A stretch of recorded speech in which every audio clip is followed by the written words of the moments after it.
जाकर बागियों को मनाने की कोशिश करेंगे।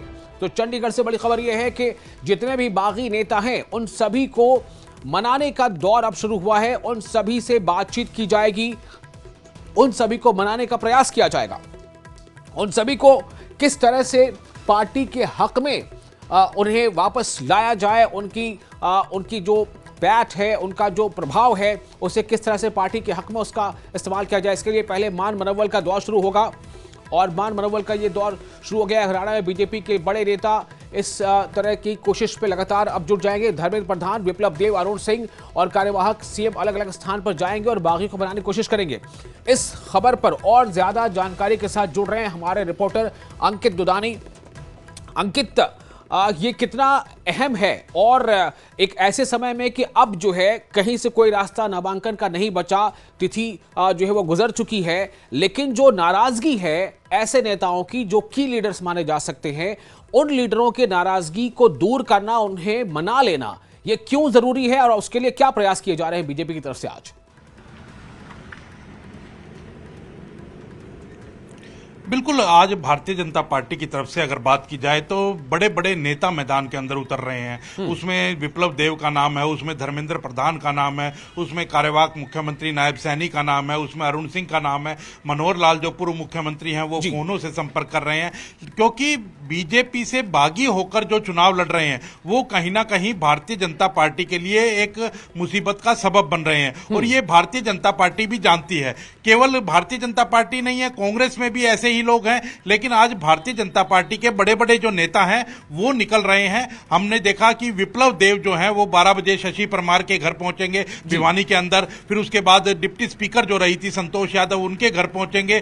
तो इस तरह से जाकर के और उनको मनाने का प्रयास किया जाएगा। मुख्यमंत्री भी नारनौल के अंदर जाएंगे और वहां जाकर के सत्यव्रत सांगवान हैं जो पार्टी को अलविदा कह गए हैं, और जो नेता हैं उनको भी जाकर के मिलने का काम करेंगे। वहीं अगर मुख्यमंत्री की बात जो हमने की है, धर्मेंद्र प्रधान की अगर बात है तो वो भी करनाल में, कुरुक्षेत्र में और जहां जहां जो जो बागी हैं उनको मनाने का प्रयास करेंगे। क्योंकि जिस हिसाब से टिकटों का वितरण हुआ उसके बाद जो है काफी नेता पार्टी छोड़ गए और उन्होंने निर्दलीय पर्चा भर दिया। उसमें अगर बात की जाए गन्नौर से तो देवेंद्र काद्यान का नाम है कि उन्होंने निर्दलीय पर्चा भर दिया है। ऐसे ही राजीव जैन है, उन्होंने निर्दलीय पर्चा भर दिया है। कर्णदेव कंबोज ने हालांकि निर्दलीय पर्चा नहीं भरा, लेकिन वो कांग्रेस में शामिल हो गए। तो ये जो नाम जो मैं ले रहा हूं ये बड़े मजबूत नाम है, और ये मजबूत नाम जो है वो कहीं ना कहीं बीजेपी का जो प्रत्याशी है, जो एक प्रत्याशी घोषित किया गया है, उसका खेल बिगाड़ सकते हैं।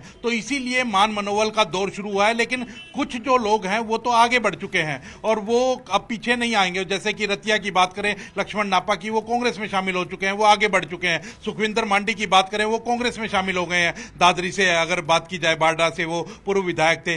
वहीं अगर बात की जाए दूसरे नेताओं की, राजीव जैन, वो भी निर्दलीय पर्चा भर चुके हैं। लेकिन अब क्या मान मनोबल से वो मान जाएंगे? वहीं मैंने जैसे बताया कि एक गन्नौर से बड़े मजबूत नेता हैं देवेंद्र काद्यान, उनको भी मनाने की कोई कोशिश नहीं होगी, क्योंकि वो भी काफी आगे बढ़ ठीक है कि नामांकन की तारीख तो अब निकल चुकी है, लेकिन नाम वापसी का कुछ अभी समय बचा है। मुझे लगता है क्या इस पर कहीं ना कहीं भरोसा किया जा रहा है कि कुछ ऐसे बागी लीडर हैं जो अगर वो मान ले, अपने कदम पीछे हटा लें या उतना एक्टिव जो है विपक्ष के तौर पर भूमिका ना निभाएं, क्या ये कोशिश होगी?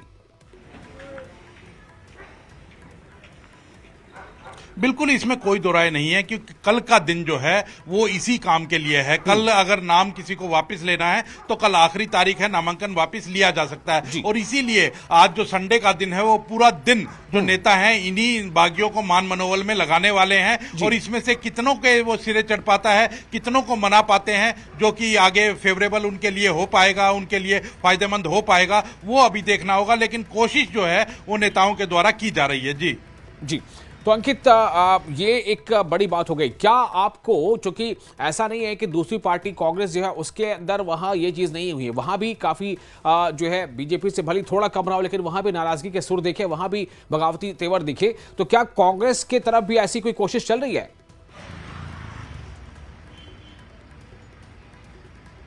बिल्कुल कांग्रेस के नेता भी लगातार प्रयास कर रहे हैं और कांग्रेस के नेताओं को कहीं ना कहीं ये भी कहा जा रहा है कि सरकार आ जाएगी तो ये पद दे दिया जाएगा, ये चीज दे दी जाएगी। तो कहीं ना कहीं प्रयास जो है वो कांग्रेस और बीजेपी दोनों में हो रहा है। लेकिन जो बीजेपी के नेता है उनका जब कार्यक्रम जारी हो गया तो आज उसकी लिस्ट हम बता रहे हैं। कांग्रेस के नेता भी अपने अपने स्तर पर लगे हुए हैं, जहां जहां उनके बागी खड़े हुए हैं, जो एक अंदाजा बताता है कि 31 जो बागी हैं वो कांग्रेस के खड़े हुए हैं, जो जिन्होंने बगावत की है, और जो 32 वो हैं बीजेपी के हैं, उन्होंने बगावत की है नेताओं ने कुल में। उसमें से कुछ ने चुनाव लड़ने का ऐलान किया है, कुछ ने दूसरी पार्टियों में शामिल हो गए हैं, कुछ अभी पार्टी में रहकर ही सब पद छोड़ दिए हैं। तो ऐसे 32 और 31 बागी हैं। अब देखना होगा कि कितना असर वो डाल पाते हैं या पार्टियां उनको मना पाती हैं। जी बिल्कुल, ये काफी अहम होगा देखना, और कल तक क्या कुछ